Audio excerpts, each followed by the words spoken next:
ஈரானுக்கு எதிராக அமெரிக்கா மேற்கொண்டு வரும் ராணுவ நடவடிக்கைகளின் பின்னணியில் அமெரிக்க வீரர்கள் உயிரிழப்பு மற்றும் காயமடைந்தோர் தொடர்பான புதிய தகவல்கள் வெளியாகி பெரும் அரசியல் விவாதத்தை ஏற்படுத்தியுள்ளன. அமெரிக்கா பாதுகாப்புத்துறை வெளியிட்ட சமீபத்திய தரவுகளின்படி காயமடைந்த வீரர்களின் எண்ணிக்கை மற்றும் அவற்றின் வகைப்பாடு தொடர்பாக மாற்றங்கள் செய்யப்பட்டுள்ளதாக தகவல்கள் தெரிவிக்கின்றன. இதனால் எதிர்க்கட்சியினர், முன்னாள் ராணுவ அதிகாரிகள் மற்றும் முன்னாள் வீரர்கள் கடும் எதிர்ப்பை பதிவு செய்து வருகின்றனர். சமீபத்திய தகவலின்படி அமெரிக்கா மற்றும் ஈரானுக்கு இடையேயான மோதல்களில் காயமடைந்த அமெரிக்க வீரர்களினுடைய எண்ணிக்கை முந்தைய மதிப்பீடுகளை விட அதிகமாக இருக்கக்கூடும் என அதிகாரப்பூர்வ தரவுகள் சுட்டிக்காட்டி நிற்கின்றன. சில வீரர்கள் கடுமையான காயங்களுடன் சிகிச்சை பெற்று வருவதோடு பலர் பணிக்கு திரும்பியிருந்தாலும் காயங்களின் தீவிரம் குறித்து தொடர்ந்து ஆய்வு நடைபெற்று வருகிறது. அமெரிக்க பாதுகாப்பு துறையின் உயிரிழப்பு மற்றும் காயமடைந்தோர் தரவுத்தளத்தில் சில மாற்றங்கள் செய்யப்பட்டுள்ளதாக தகவல்கள் வெளியாகியுள்ளன. முன்னதாக ஈரான் மோதலின் கீழ் பதிவு செய்யப்பட்ட சில உயிரிழப்புகள் மற்றும் காயங்கள் தற்போது புதிய பிரிவின் கீழ் மாற்றப்பட்டுள்ளதாக கூறப்படுகிறது. இந்த நடவடிக்கை போர் தொடர்பான உண்மையான உயிரிழப்பு மற்றும் காயமடைந்தோர் எண்ணிக்கையை பொதுமக்களிடம் இருந்து மறைக்கும் முயற்சியா என்ற கேள்வியை பலரும் எழுப்பியுள்ளனர்.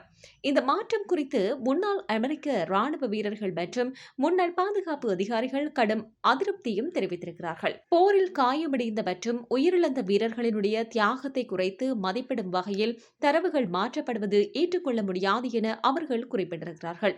மேலும் வெளிப்படைத்தன்மை மற்றும் பொறுப்புணர்வு ஆகியவை பாதுகாப்புத் துறையின் முக்கிய கடமைகள் என்றும் வலியுறுத்தியிருக்கிறார்கள். இந்த விவகாரம் அமெரிக்க அரசியலிலும் புதிய சர்ச்சையை ஏற்படுத்தியிருக்கிறது. எதிர்க்கட்சியை சேர்ந்த பல நாடாளுமன்ற உறுப்பினர்கள் காயமடைந்தோர் மற்றும் உயிரிழந்தோர் எண்ணிக்கையை பற்றிய முழுமையான தகவல்களை வெளியிட வேண்டும் என்று கோரிக்கை விடுத்திருந்தார்கள். அதிகாரப்பூர்வ புள்ளி விவரங்களில் ஏற்பட்ட மாற்றங்கள் குறித்து காங்கிரஸில் விளக்கம் அளிக்க வேண்டும் என்று சொல்லி வலியுறுத்தப்பட்டிருக்கிறது. இதற்கிடையில் அமெரிக்க அதிபர் டொனால்டு டிரம்ப் ஈரானுடன் பேச்சுவார்த்தைகள் தொடர்ந்து நடைபெற்று வருவதாகவும் பேச்சுவார்த்தை வெற்றியடையாவிட்டால் ராணுவ நடவடிக்கைகள் மீண்டும் தீவிரப்படுத்தப்படலாம் என்றும் எச்சரித்துள்ளார். இருப்பினும் தற்போதைக்கு தாக்குதல்களில் தற்காலிக இடைநிறுத்தம் தொடர்கிறது எனவும் தகவல்கள் தெரிவிக்கின்றன.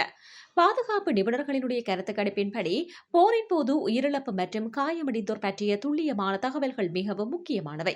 அவை ராணுவ திட்டமிடல் மட்டுமல்லாமல் பொதுமக்களினுடைய நம்பிக்கையையும் பாதிக்கப்படக்கூடியவை.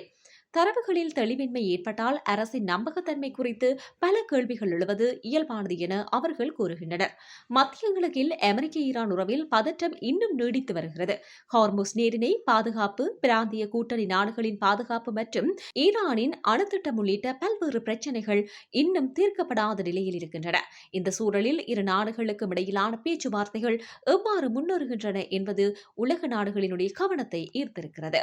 ஈரானுக்கு எதிரான அமெரிக்க நடவடிக்கைகள் தொடர்ந்து சர்வதேச அரசியலில் முக்கிய இடத்தை பிடித்திருக்கிறது. இந்த நிலையில் அமெரிக்க வீரர்கள் காயமடைந்தோர் தொடர்பான புதிய தகவல்கள் மற்றும் அதிகாரப்பூர்வ தரவுகளில் செய்யப்பட்ட மாற்றங்கள் வெளிப்படைத்தன்மை குறித்து புதிய கேள்விகள் எல்லாம் எழும்பியிருக்கின்றன. இப்படி இருக்கும் போது இந்த காயமடைந்த வீரர்களினுடைய நலன், அவர்களுக்கு வழங்கப்படும் சிகிச்சை மற்றும் உயிரிழப்புகள் பற்றிய துல்லியமான தகவல்களை வெளிப்படையாக வெளியிட வேண்டும் என்ற கோரிக்கை அதிகரித்து வருகிறது. அதே நேரத்தில் ராணுவ நடவடிக்கைகளுக்கு தூதரக பேச்சுவார்த்தைகளுக்கும் இடையே சமநிலையை பேணுவது அமெரிக்க நிர்வாகத்திற்கு முக்கிய சவாலாகவே தொடர்கிறது.